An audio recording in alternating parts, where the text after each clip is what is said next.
Assalamu alaikum wa rahmatullahi wa barakatuh. Welcome to this fourth and probably the final video in analyzing the interview that Ridwan had with Dr. Bart Ehrman. In the previous three videos, which appear in the links above, we have addressed 8 questions that Ridwan asked to Dr. Bart Ehrman. And we have seen that none of them goes against the Islamic belief. None of them falsify Islam, contrary to Ridwan and his fanboys' claims. Let's go now to the 9th question. What about Paul, the authenticity of Paul's texts, some of which, as far as I understand it, precede the earliest gospel that we have? How authentic are the accounts of Paul? So the New Testament has 27 books altogether, and 13 of them claim to be written by Paul. So they're called the Pauline epistles. But of those 13, 6 of them are now doubted by scholars. Scholars think that 6 of them actually weren't written by Paul, but by people claiming to be Paul later. And I think that judgment is right. The other 7 are sometimes called the undisputed Pauline letters. They include many of the longest letters, and I think that they do go back to Paul. And in some places, Paul talks about things that Jesus said and did during his life. Paul says a lot about Jesus being crucified and being raised from the dead, and so that's a lot of Paul. But he does occasionally mention something Jesus said or did, and that is older information than we get in the Gospels, because these letters were written before the Gospels. Here in this question, it seems that Dr. Bart Ehrman misunderstood Ridwan's intention. Because if you noticed, Ridwan's question was, are the accounts in Paul authentic? So his question was basically, are the accounts in Paul real, authentic, reliable? Did they happen? Can we trust that Jesus taught these things that Paul was talking about? And Dr. Bart Ehrman's answer was about the authorship of Paul. And in his answer, he said that 6 of them were not written by Paul and 7 of them were written by Paul. Now, whether they were written by Paul or not, that doesn't have anything to do with Islam, because in Islam, we don't consider Paul to be a disciple of Jesus. Even Christians acknowledge the fact that Paul was not a disciple of Jesus. Many Christian scholars even say that Paul did not see or meet Jesus. So it is irrelevant to Islam whether Paul was the one who wrote these letters or not, because we believe that Paul corrupted the teaching of Jesus. And even Bart Ehrman agrees with us on this, because if Jesus believed and worshipped one God, and Paul is talking about Jesus as if he was teaching that he was God, then even Bart Ehrman agrees that Paul corrupted the message of Jesus. So, nothing against Islam in this answer. Let's go to the next question. It was your idea, we talked about this briefly before, but that the gospel in its original setting and according to the ideas of the earliest followers of Jesus would not be in alignment with the Islamic understanding of religion, right? I mean, Well, I mean, to some extent it is. I mean, they believe there's one God, and that he has prophets, and that the Old Testament's a sacred book, and the New Testament's important. But they, the earliest they didn't have a New Testament, obviously, but they would not have subscribed to many of the teachings of Islam, because the teaching hadn't been invented yet. It was hundreds of years later that they came into being. Again, here Ridwan is trying to find something which saves his disastrous interview, even though Bart Ehrman answered this question already, which is that Jesus and the early Christians were Muslims in the sense that they worshipped one God. But then later some of the disciples changed the way they believed about Jesus. Ridwan is still trying to get Bart Ehrman to say, no, the early Christians were not in line with Islam. And yet Bart Ehrman destroys Ridwan again, in an embarrassing way. But then he said that they would not subscribe to many of the teaching of Islam because they haven't invented yet. And we agree. We agree that the followers of Jesus were Muslims in the sense that they believed in one God, but they would not follow everything that we are following today. They would not necessarily pray 5 times a day. They would not fast the month of Ramadan. We have said that earlier. So Ridwan's second pathetic attempt to get an answer that satisfies his Christian audience failed miserably. So far, 10 questions, none of them go against the Islamic belief. Let's go to the next question. And were the Christians throughout the history of Christianity over the next 7 centuries especially vastly consistent with mainline Christian ideas, such as that Jesus is somehow the Son of God, that he's somehow divine, and all these things? That this was a dominant, a vast idea among Christians, right? So a lot of my books deal with this issue, and one of the things that I argue at length is that in the earliest centuries, in say the 2nd century, the 3rd century, so I'm talking like 100, 200 years after Jesus, there was a lot of diversity within early Christianity. There were various groups of people who claimed to be followers of Jesus that had different books from the ones that got into the New Testament.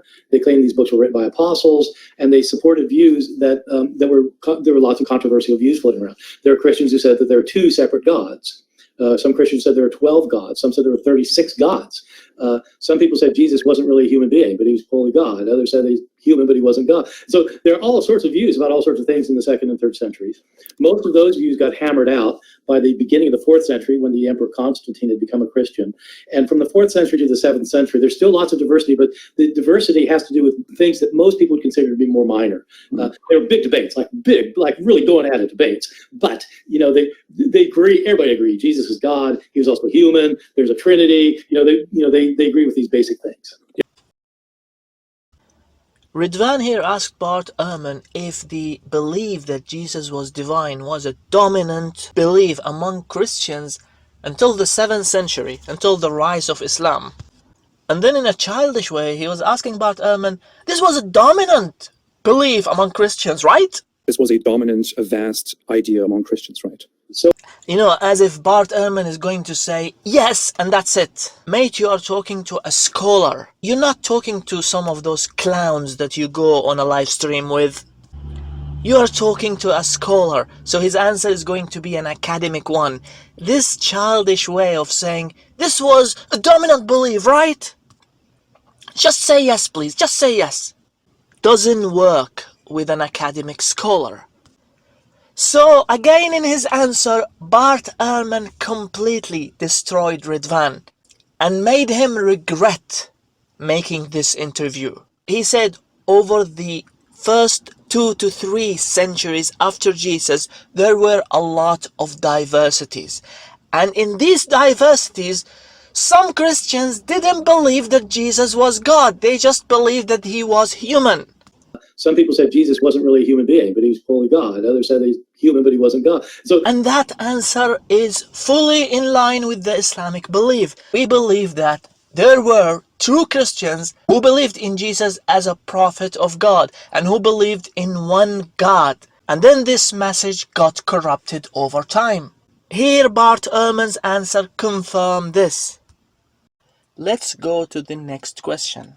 One of them is the idea that Jesus was merely a prophet who came in his time and who just spread a message of prophesying or informing the people about the coming of a more significant guy like Muhammad in the future. Is this a plausible idea?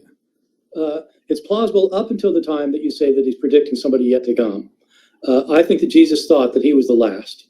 I think he was a prophet. In the sense that he believed that he was speaking God's word.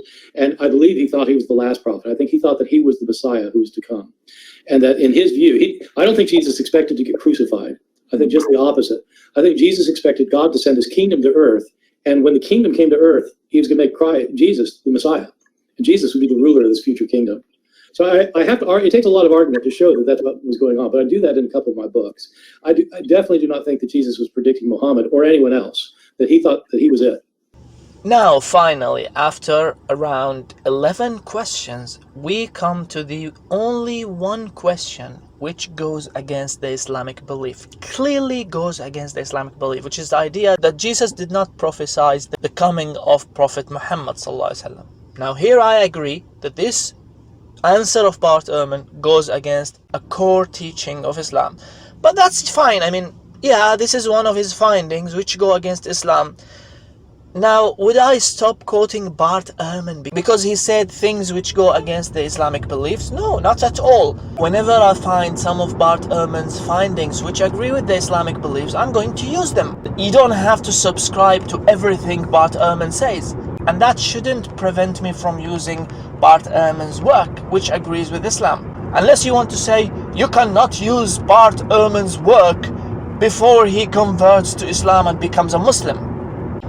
So what was Ridwan's reaction to this first answer which goes against the Islamic belief?